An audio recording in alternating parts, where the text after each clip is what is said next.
One of Leviathan's most controversial and elaborate arguments concerns religion. Nearly half the text addresses theological questions. Hobbes' position is uncompromising and was seen as dangerously heretical by many contemporaries. The sovereign must possess ultimate authority over religious doctrine and ecclesiastical organization within the Commonwealth. Why does Hobbes devote such attention to religion? Because England's civil war was inseparable from religious conflict. The dispute between king and parliament wasn't merely about taxation and constitutional prerogatives, it was deeply entangled with questions about church governance, worship practices, and the relationship between temporal and spiritual authority. Should the church be governed by bishops appointed by the king, following the Anglican model, or by presbyters elected by congregations following the Presbyterian model? Or should each congregation be independent, following the independent or congregationalist model? Should worship follow prescribed liturgy or allow spontaneous prayer? Could subjects resist a king whose religious policies violated conscience? These weren't abstract theological questions, they were matters over which men killed each other. Hobbes' solution is characteristically radical. The sovereign possesses final authority over all religious matters within the Commonwealth. The sovereign determines orthodox doctrine, controls ecclesiastical appointments, interprets Scripture authoritatively, and regulates public worship. There cannot be two ultimate authorities, one temporal, one spiritual, because competing ultimate authorities create the possibility of conflicting obligations and therefore civil war. Hobbes distinguishes between internal belief and external practice.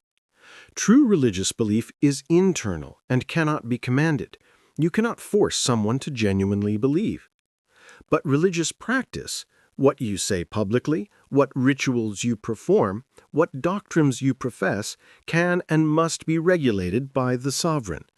If the sovereign commands you to profess a doctrine or perform a ritual, you must obey, externally, whatever your private beliefs.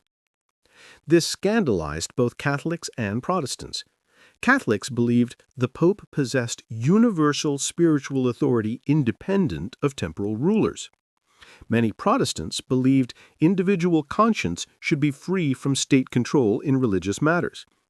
Hobbes rejected both positions, subordinating all ecclesiastical authority to civil sovereignty. His contemporaries accused him of atheism, which was extremely dangerous in 17th century England. He denied it, but his arguments were suspicious. He explained miracles naturalistically, suggested prophecy had ended with the apostles, treated Scripture as requiring naturalistic interpretation, and seemed to reduce religion to a tool of political control. Whether Hobbes was a secret atheist remains debated. But clearly his primary commitment was to political order, and he was willing to subordinate religious authority completely to achieve it. God's kingdom, he argued, was not yet of this world. In the meantime, the Leviathan rules absolutely over all matters, spiritual and temporal alike. This position on religion reveals the comprehensiveness of Hobbesian sovereignty.